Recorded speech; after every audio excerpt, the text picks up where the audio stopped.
are an all-volunteer network of fosters. So that means we don't have a shelter at all. What we do is we take dogs out of local shelters and bring them into our homes, and we essentially rehabilitate them so that they are more prepared to go into people's homes as pets.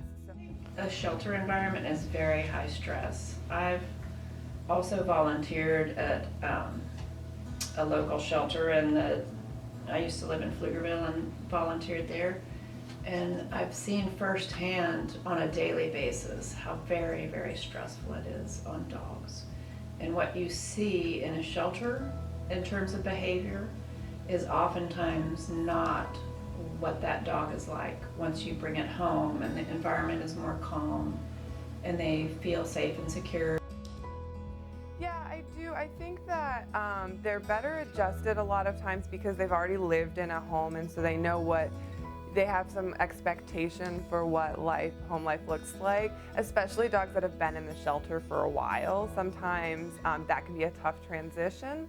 The other thing that we do that really sets them up for success is that our adoption process is a little bit more unique and it's a little bit more thorough. We're really interested in matching the dog with the best family for them as opposed to a first come first served basis. But we really wait for the right match, and the benefit of being small and being foster based is that our foster parents, our foster families, they know the personality of the dog, they know what's going to work well with the dog, and then all of our dogs go on a home visit prior to adoption, and that can last anywhere from weeks to even months in some cases to make sure they integrate properly with the family, and that helps us to have fewer dogs that come back to us or that end up back in the shelter system in some other way. Being a foster myself, I had total discretion.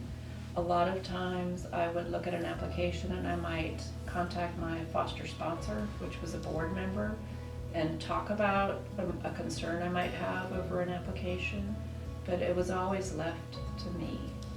If I was worried or had any kind of concern at all, I could go to my foster sponsor and discuss it, and they might say, oh, well, have you thought about this, or have you thought to ask that, or maybe you should look at this, to kind of help me think through it, but it was always left to the foster.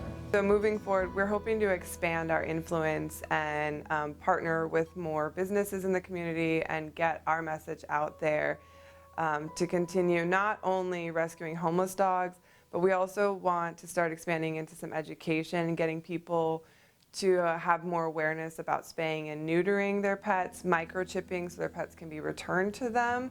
And also in the South, heartworm prevention is really critical. Honestly, all we care about is the dogs.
I like to really let them do their first couple of shots before I bring them out and kind of get through